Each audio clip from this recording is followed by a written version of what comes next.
committee yields back. I now recognize Ms. Van Duyne from the great state of Texas for 5 minutes. Thank you so much, Mr. Chairman, and I want to thank all of our witnesses for joining us today. I'm especially excited to have our North Texan here, Ms. Becky Renfro Barbarola of Renfro Foods, testifying in front of the committee today. We just had your Fort Worth chamber I just met with earlier, and they wanted me to give you a hard time, and I told them I wasn't going to do that. I asked what questions that I should ask, and they said maybe not. But this past summer, Republicans passed the Working Families Tax Cuts, and it was the most consequential tax package in generations.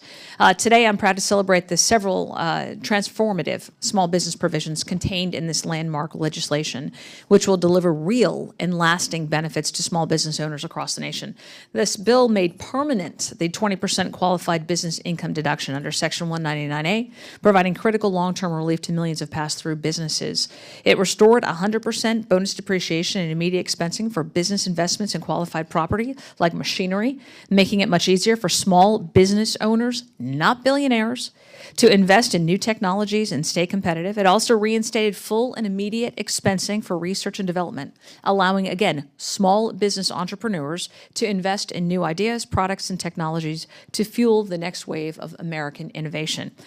That being said, I think the most critical and crucial aspect of the Working Families Tax Cuts is that it made these provisions permanent.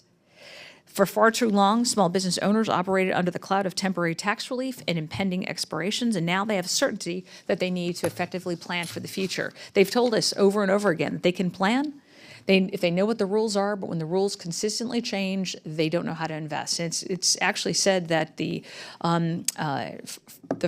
previous tax bill from 2017, because it had a date set to expire, that we might have missed out on as much as $800 billion of investments.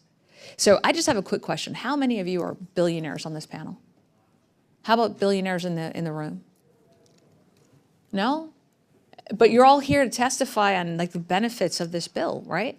So it's not just like the massive billionaire companies. I think that's an important thing to note. This morning I started off, I had an 8 a.m. roundtable where we had eight constituents in Virginia that talked about how important this to small businesses, this Working Families Tax Cut bill is. These are not large companies. These were not massive corporations. These were small mom and pop shops that it really made a difference to.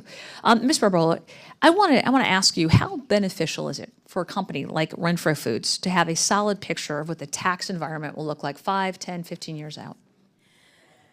It allows us to pay our employees more, provide benefits. We have matching 401k.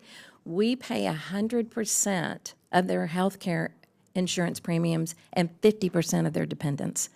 That's huge. We cannot do that if we don't know what the taxes are going to be tomorrow or in 5 years. So are you investing more in like upgrading and scaling up into the future growth of your business? Yes, we are. Result? And one of the things we upgraded that the bonus depreciation helped us was we put in a new production line that took us from running 100 jars a minute to 200 jars a minute, and then the pandemic happened.